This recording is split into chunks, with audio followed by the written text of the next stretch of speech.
कक्षा 11 के प्यारे बच्चों, आज हम लोग पढ़ेंगे जन संचार माध्यम के विभिन्न साधन। पहले समझेंगे कि संचार होता क्या है। तो संचार के मूल में चर धातु है। चर का अर्थ है विचरण करना, एक जगह से दूसरी जगह पहुंचना। यह संचार मनुष्य भी कर सकता है और अन्य प्राणी का भी हो सकता है। तो आइए देखते हैं कि जन संचार माध्यम होता क्या है। तो संचार स्वयं एक प्रक्रिया है, एक जगह से दूसरी जगह पहुंचने की प्रक्रिया। यह प्रक्रिया प्रायः किसी प्राकृतिक माध्यम के सहारे गति करती है।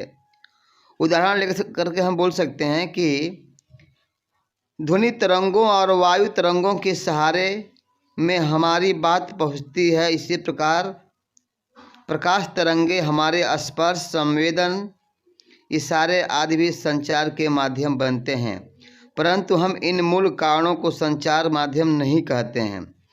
संचार माध्यमों के मूल तत्व देखते हैं।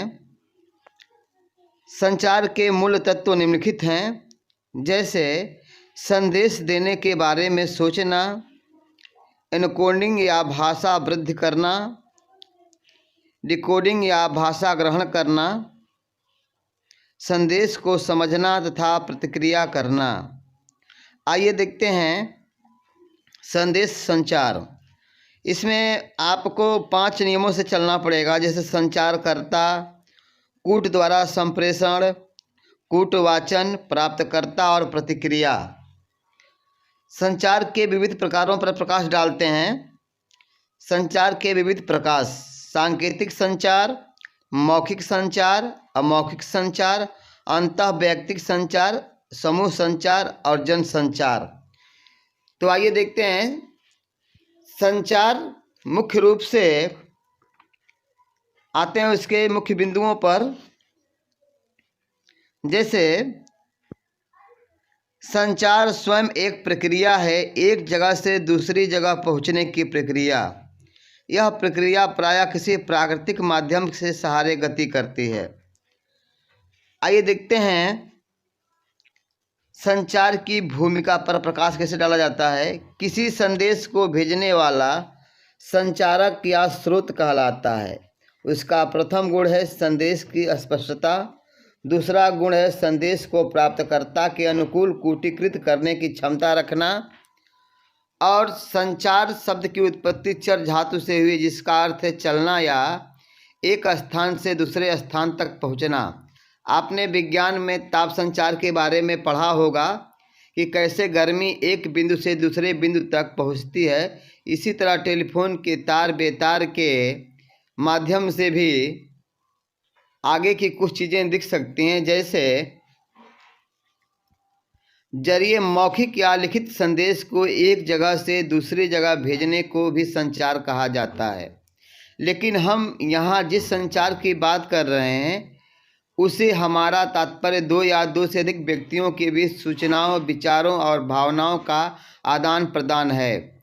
मशहूर संचार शास्त्री विल्बर त्रैम के अनुसार संचार अनुभवों की साझेदारी होती है।